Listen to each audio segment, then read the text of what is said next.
Hello, my name's Kate Mason. I'm here speaking on behalf of Community Services Speak Out.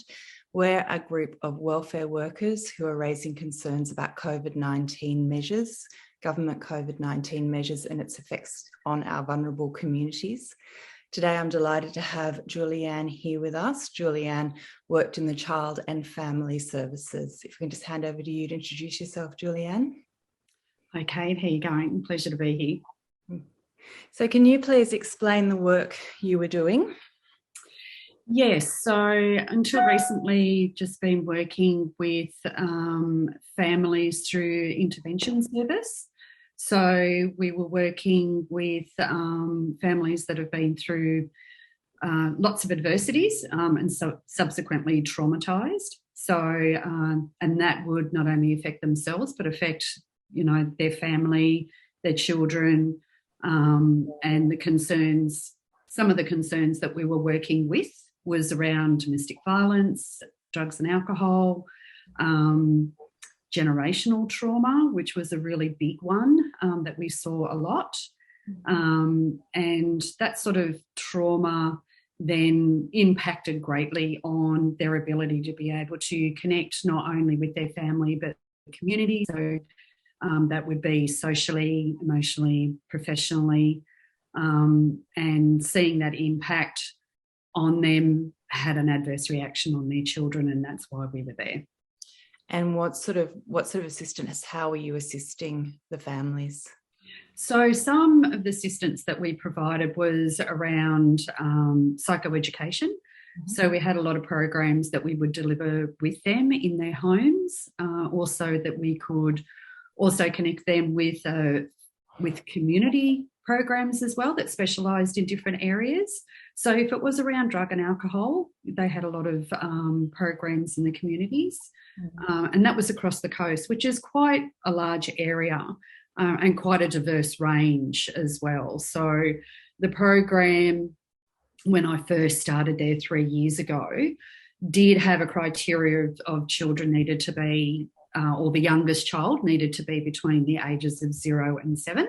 Mm-hmm. And when I was no longer working there, that actually changed and opened up until 18, but then can go up until 25. So there was some massive changes that were occurring within that. So what that meant for us as workers was that we needed to make sure that we had the skills to be able to deliver to different age ranges. So that meant around their development. So what we saw, children that were being traumatised, their development really suffered.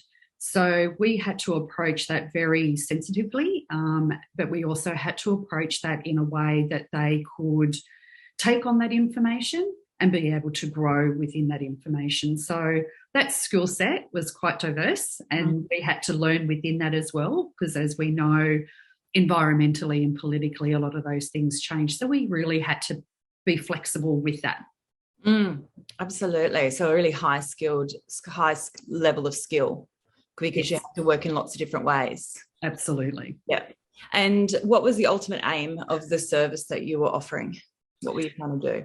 Well, the ultimate aim with any service that you provide in welfare is to be able to get families and children to a space where they're able to work through their daily processes without too much concern.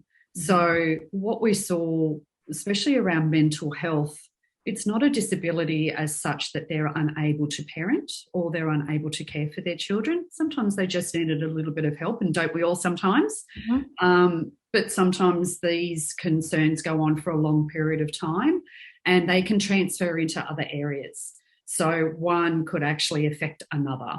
So mental health, not being able to connect with your community socially and professionally, can have a profound impact on their ability to be able to be employed, which then affected the financial position of the family and what that actually meant for them. So that could then have a knock-on effect of, potential homelessness, poverty, being able to provide for their children, and in some services, especially government services around child protection, the concerns around neglect. And if it's long-term, well, then neglect is seen there is not only as a risk, but also as a safety concern. Yeah, okay. No, that's a really good overview. You've pulled a lot of things together there. So the thing that I'm hearing you talk about a lot is the need for the importance of community and community connections and community groups and, access to community. So absolutely. Yep.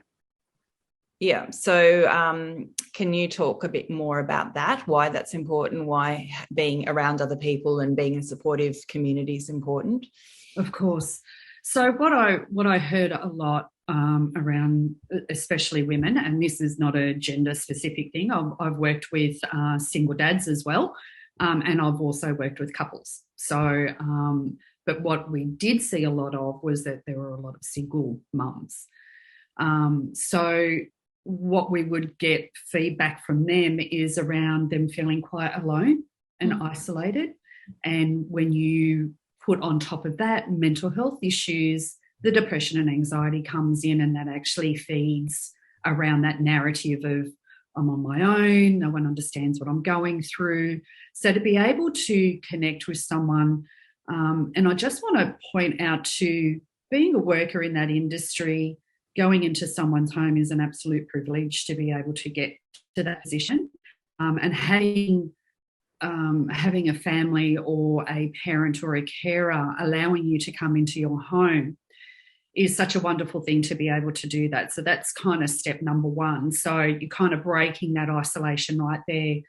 Building that relationship of trust is extremely important, and allowing that time to build that trust. And it does take time. It's not something that you can just walk in there and go, right, this is what needs to be done, because that we've seen over so many years that just doesn't work.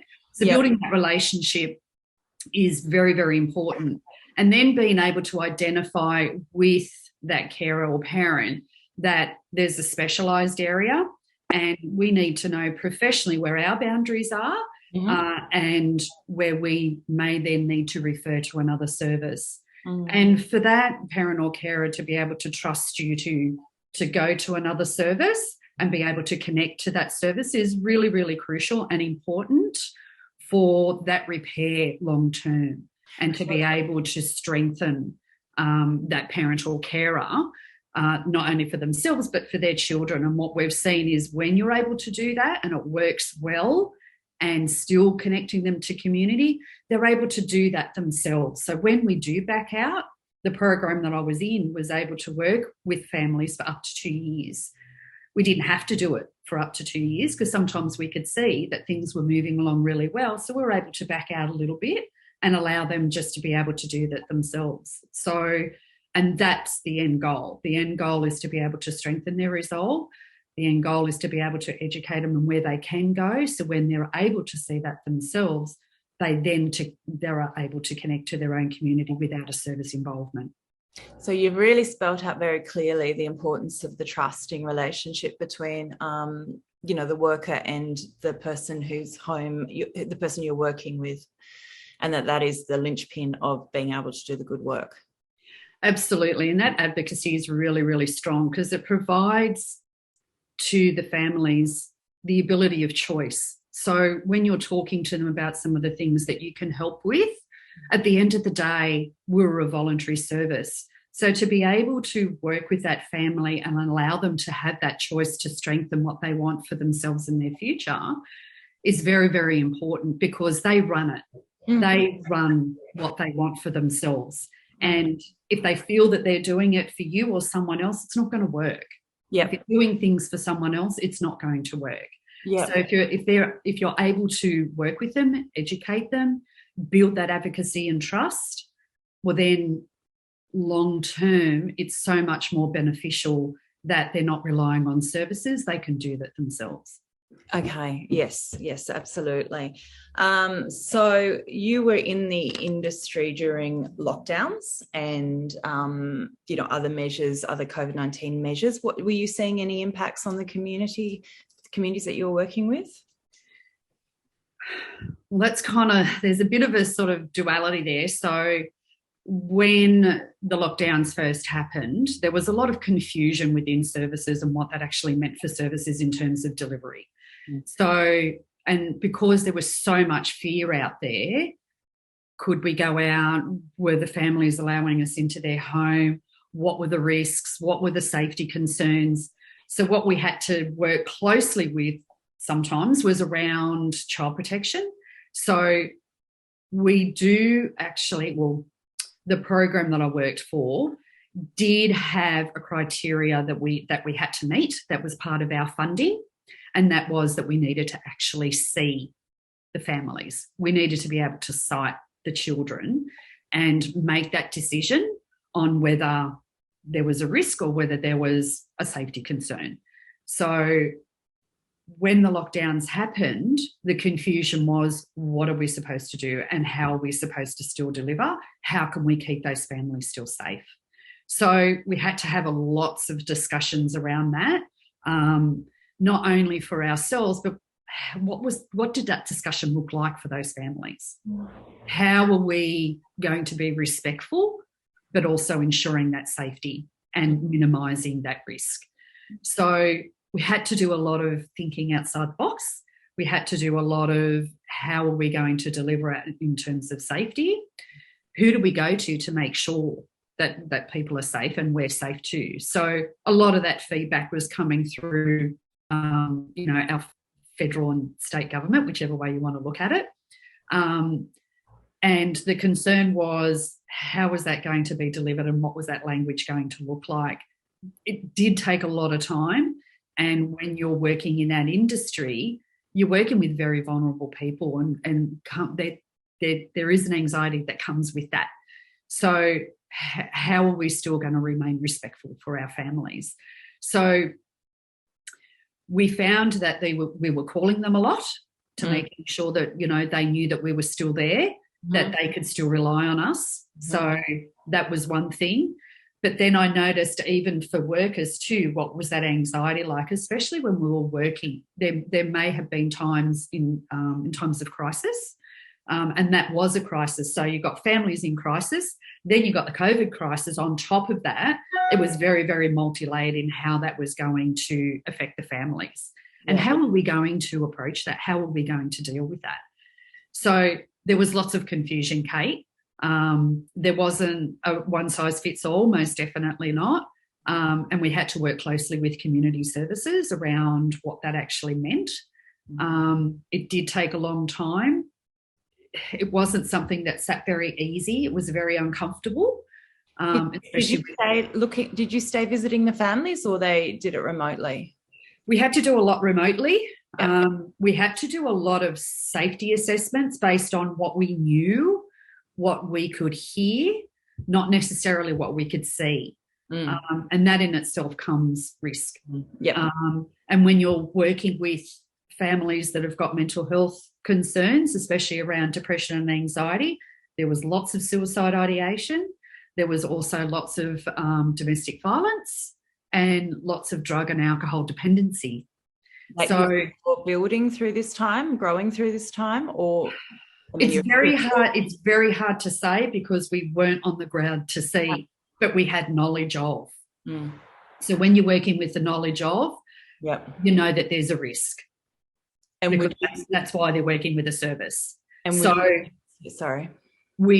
there was a reduction in actually being on the ground to go out and see, but we still had to respond. So if we got a crisis call, we would go out and respond. So we would follow the COVID guidelines, the masks, making sure we were social distancing, washing our hands, because that was at the start of it, singing the happy birthday song and all that sort of stuff. It was a very difficult and confusing time for everybody. And the biggest concern was not being able to see the children, because that's why we were there in the first place. So if they weren't at school, which a lot of schools closed down, the risk was higher. Yes. Because there was no one there. If we weren't going out as regularly as what we are supposed to be going out, the risk then again became higher. And what we know around domestic violence is when you've got the perpetrator in the home and have that control over the family unit, especially the partner, the safety concerns were a lot higher. So Were there lots of safety concerns? Yes.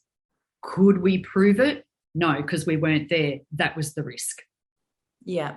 And would you also say another layer, you've spelled out very clearly, but another layer is that the lockdowns and the children at home and the lack of work in some sectors and whatever else actually contributes to higher levels of anxiety and distress and disturbance and things that can blow up within the home? Absolutely. Yes, we did see a decline in mental health with the people that we worked with. Absolutely. There was lots of pressure, lots of financial concerns. And when you have people around comorbidities with this, looking after very young children that aren't at school or at childcare, that would often provide more of a service for them, that wasn't happening. We would get lots of distressing calls, yes. And you talked before about the importance of community to keep people healthy and on track and okay. And so a lot of those, well, all of those went closed. Yes. Yeah, absolutely. They were closed. So everything kind of just shut down. Everything, you know, and even for workers ourselves, we were sort of going, well, where are they going to go? And especially if they were in programs that were helping them, what happens then? What happens to those programs? What happens to that education? It kind of just put a halt on everything with lots of safety concerns, lots of risk factors, and then no workers.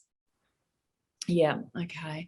And then so you started in your organisation, the mandatory vaccination policy process started, and what were you uncomfortable with at that point? Look, at that particular time, Kate, I was also doing studies. So I was working full-time and I was studying full-time. I was doing my Masters of Counselling. So I was in a really great opportunity where I could do counselling and mediation with the same organisation. So I was able to take a chunk of time off. I took 10 weeks off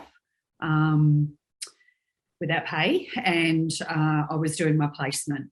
So during that time, I was being mentored in counselling, plus I started counselling as well. So I was counselling some of these families while COVID and lockdown was happening.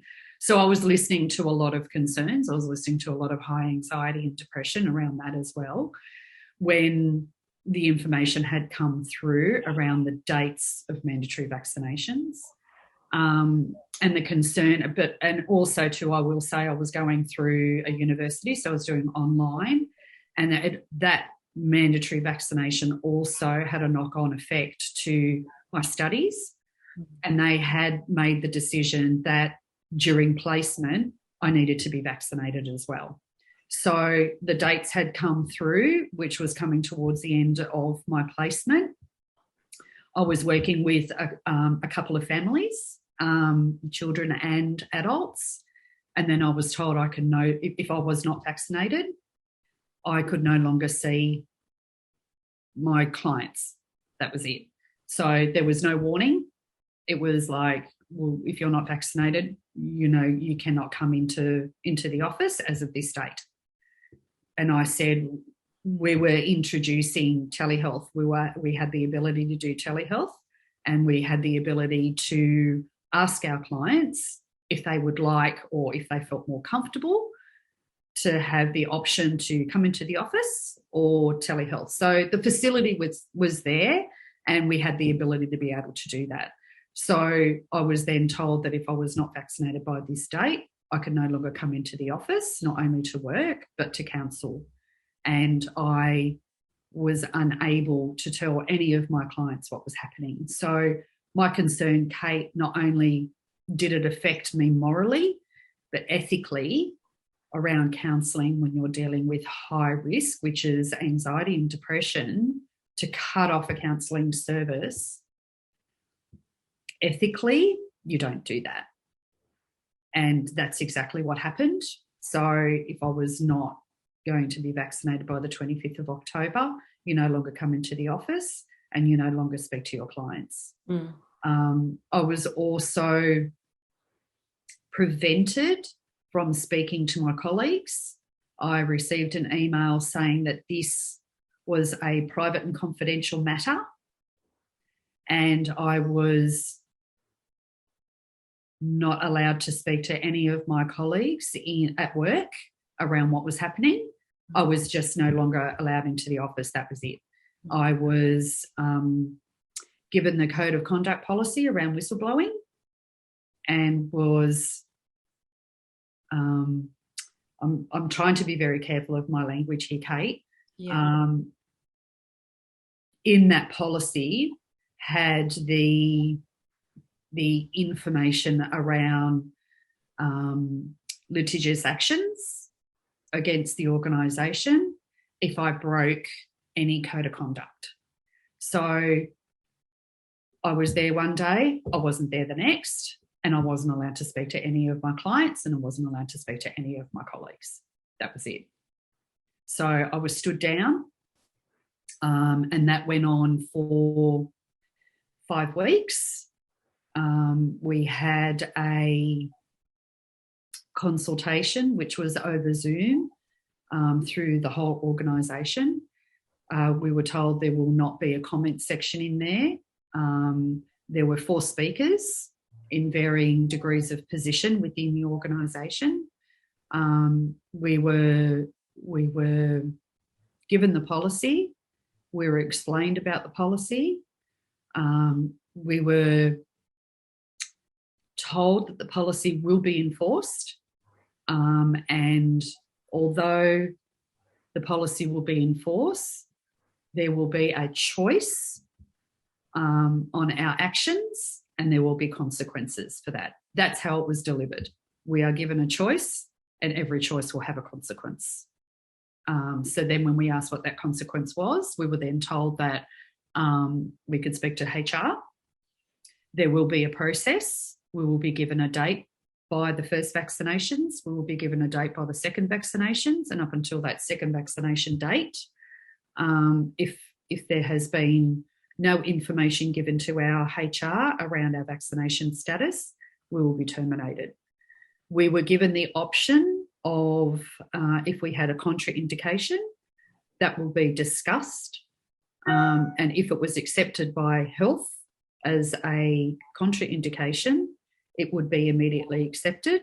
However, it still will go to the panel of 4 people in the organisation. They will have a discussion, and it will be at their discretion on whether they accept the contraindication.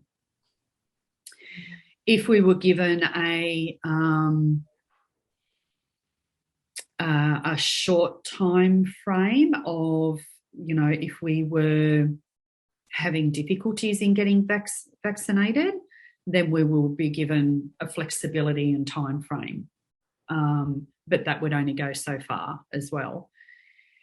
Also, if we had COVID at that stage, if you had COVID and then you were able to have that 6 months exemption, if there was an exemption, that also will be delivered to the panel of 4 within the organisation, and it'll be at their discretion on whether they accept it. It will not be a blanket acceptance. And that is around, they said, was around safety and the program that you were in, and what the risks were.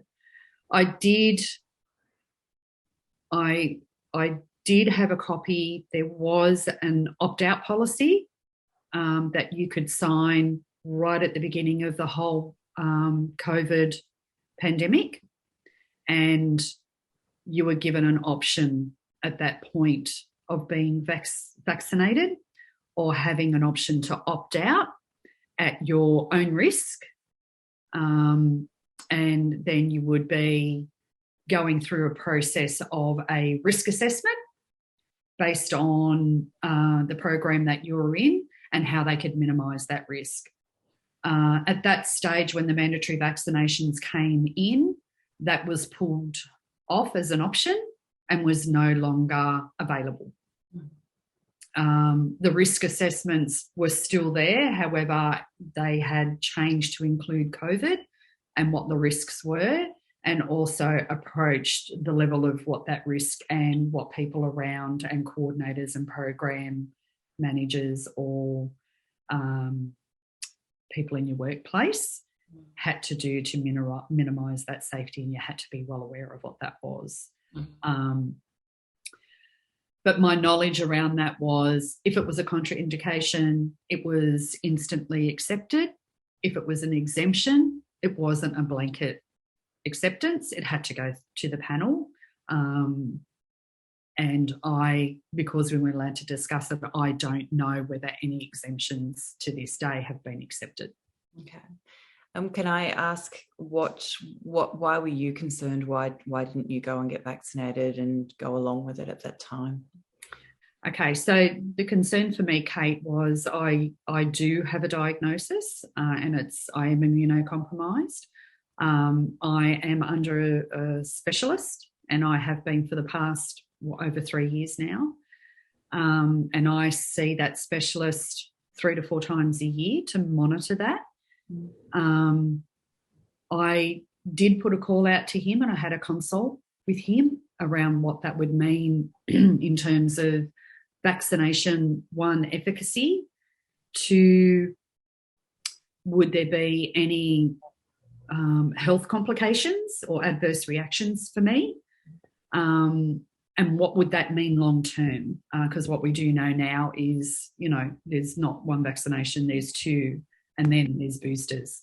And in the organisation that I was with, their policy clearly stated that you had to be double vaxxed, and any boosters that come in that have been directed. Mm-hmm. So, and the policy also states that the directions around the public health order, and if there is no public health order, it will still follow the vaccination policy and any boosters that are recommended but not necessarily mandated, if that makes sense.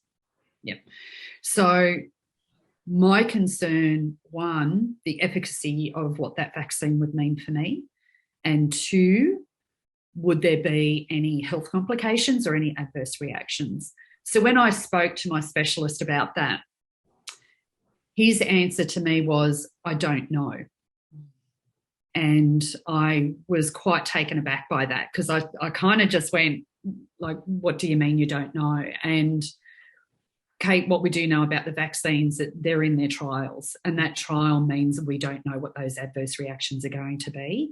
We don't know what the adverse reactions are going to be around any health complications, any comorbidities, any health diagnosis, even people that are not diagnosed with any health complications that could exacerbate or come out because of these reactions. So my knowledge of my diagnosis at this point is that it is in a remission-like state. If there are any consequences or adverse reactions to my diagnosis, it is a terminal illness of 5 to 10 years, of which there is no treatment for. So, which I've had time to process that, but it still is in my head. And I went through the stages of grief, as we know what they are. And that grief was, I can't believe that I've been put in this position, that I have to make a decision based on my health or my job. And no one knows. No one knows. And I'm stuck in a position. Do I put myself in that position? If my diagnosis goes into a different stage and my children and grandchildren only have me for 5 to 10 years because there's no treatment, and I don't even know what the outcomes of those treatments are going to be, because while there's no treatment, they can give me medication to try and suppress, but that's not a long-term thing. And the suppression is around reactions, the adverse reactions and consequences in my body, not the disease itself. So I went back to my employer and said, this is what's happening for me, because the sticky situation, Kate, is 1, we don't know what's going to happen with these vaccines and the adverse reactions. It's coming out now, but there's no longitudinal study. 2, what does that mean for me in terms of how do I go back to my employer and say, I actually have a diagnosis, which goes against my privacy anyway. I shouldn't have to be talking about that because I'm fully functional. I'm okay. There's nothing wrong. I'm just being monitored at the moment. I don't want to have to talk to people about my diagnosis. I don't want anyone to know about what's going on with me because it doesn't affect my work. Mm. So I went back and said, this is what's happening for me. I do have a diagnosis that I'm not willing to discuss. No one knows what's going to happen with this diagnosis. Therein lies the problem. I can't get a contraindication or an exemption because there's no evidence. There's the sticking point, Kate. Because there's no evidence, no one can tell me, so I can't get an exemption and I can't get a contraindication from anywhere. So the decision wholly and solely relies on me. So that at the end of the day, my job or my life. Yeah. So when I went back to my work, I said, would you take responsibility, or are you willing to take responsibility that if my diagnosis goes into the next stage, you're liable for that and you will take care of my family because I won't be able to. So the response was a flat no, and that was it. No, we are not responsible. If you choose to take the vaccine, that is your responsibility. I was gobsmacked because it's not a responsibility. So even in the consultation that we had with those 4 speakers, one of the speakers flat out had said, you have a responsibility to your community, and if you do not get vaccinated, you no longer care for your community. As simple as that. I was absolutely gobsmacked that all these other individual instances was not even taken into account.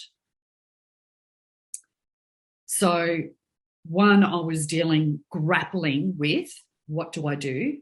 I'm at risk of losing my job. It will have an adverse reaction, 1, on my finances, 2, I could lose everything, my home, my family, everything, lose my job. What does that mean? Can I get another job? Not if I'm not vaccinated. And if I do take it, do I run the gauntlet? Am I going to be here in 10 years' time? I was very angry. I was forced into this position. And I'm no longer angry to this day. My frustration comes from my rights were not respected. The ability or the lack of responsibility from my employer still sits with, they do have a fiduciary responsibility for the health of their workers. That was not taken into consideration. And the state and the federal governments have gone, that's not our responsibility. You sign off and take the vaccines, that's on you. Yeah. Yeah, so it's catch-22. Yes. Well, there was catch-22s everywhere. It didn't matter what decision that I made. The forced position that I was put in was not of my own doing. So you were very happy, and what was the impact on you? You talked about feeling really angry.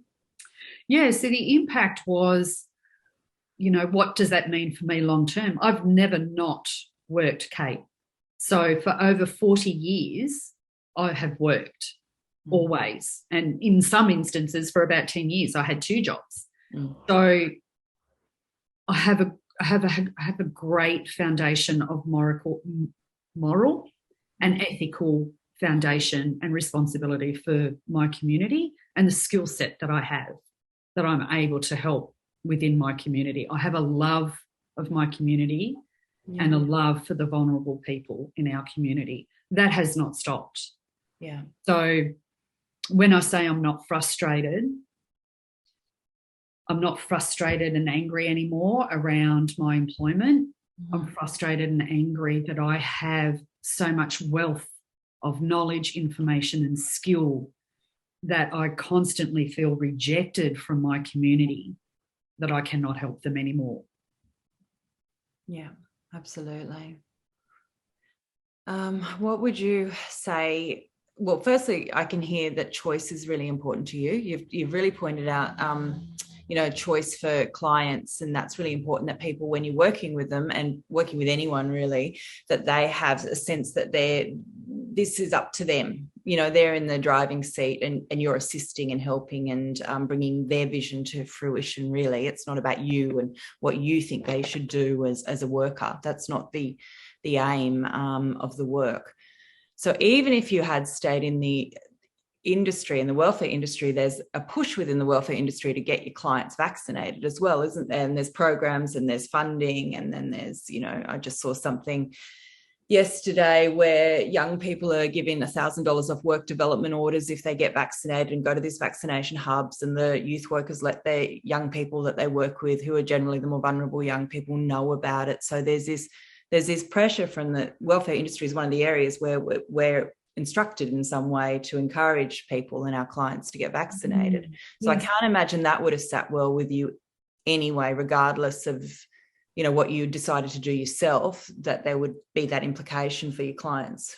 Am I correct in saying that? Absolutely, you are correct. And what sits uneasy with me around all that is there was a monetary gain to it.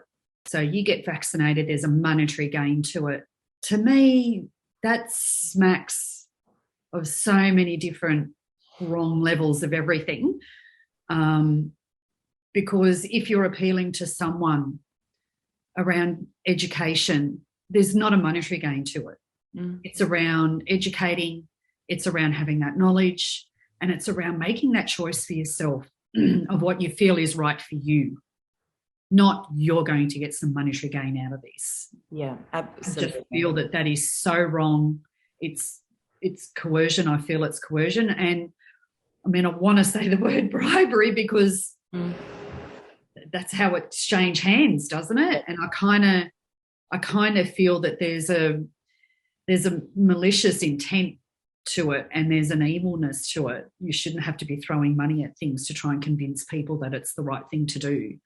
But in terms of myself, there's still a monetary gain to my employment, isn't there? If you don't do this, you will not get this. So when we talked about choice, Kate, choice by its very definition no longer applied in this instance, because choice is around providing opportunities, providing different ways of doing things, and working together to come to a reasonable conclusion that you can both live with.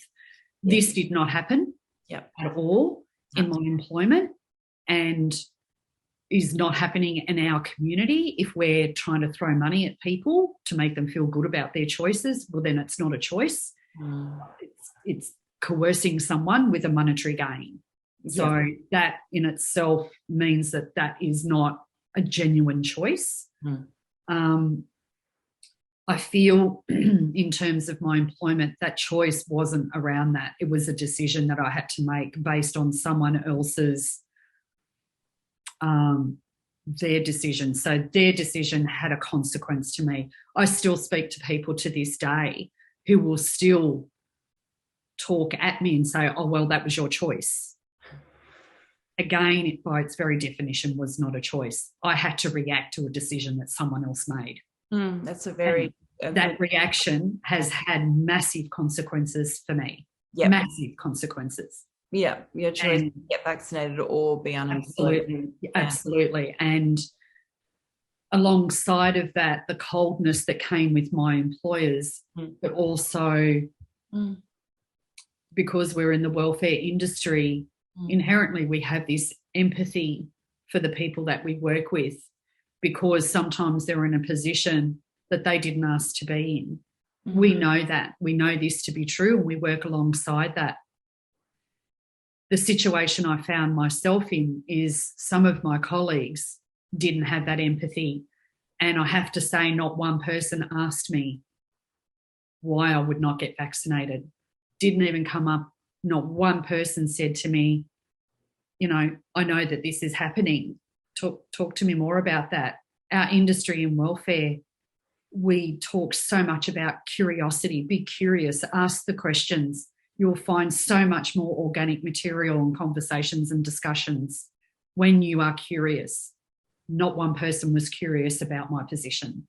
Not one person asked me what was going on for me. Not one person said to me, I know you're not getting vaccinated and I respect that. Talk to me about that. Like, how did you come to that conclusion? Not one person knew that I had a health diagnosis. They just assumed that I'm an anti-vaxxer. Yeah. And I go to rallies and I cause trouble in my community. Therefore, I don't care about my community. No, I feel I've been forced in a position to put myself first. And it's not something that came easy to me, Kate. I'm not a selfish person. That's why I work in welfare. So I had to remove myself from that position and go, I have to think about my family. My family deserves to have a mother.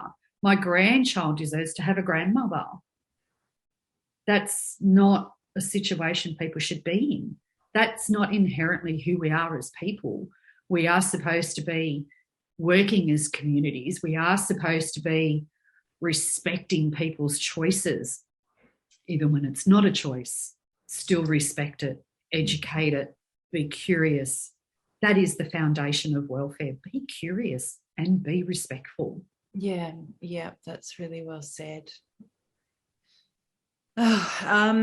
What would you say to people that are still in the sector that might see you talking? They may have concerns, especially as this keeps going. It's not ending with the double vaccination. What would you say to them? Is there anything? Look, there are some colleagues that, you know, are taking it quite readily. And again, I respect that. I'm not against people that are taking vaccination. Yeah. I'm not against them. Let's get that straight right here. And I know that there are still a large number that are taking vaccines because they're in a financial position where they have to. Yep. I'm hearing a lot of chatter around the boosters, and I'm hearing a lot of chatter that they're not going to take it.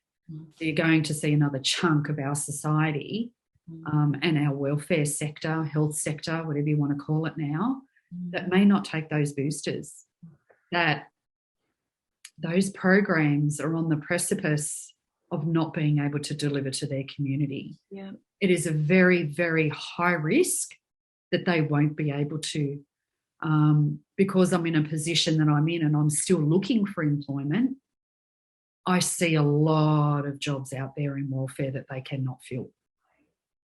So my worry, and it is a genuine worry with empathy, that we've got so many more in our community now that are going to go unsupported, unmanaged, and the mental health sector, because I'm in counselling now, is screaming out for workers,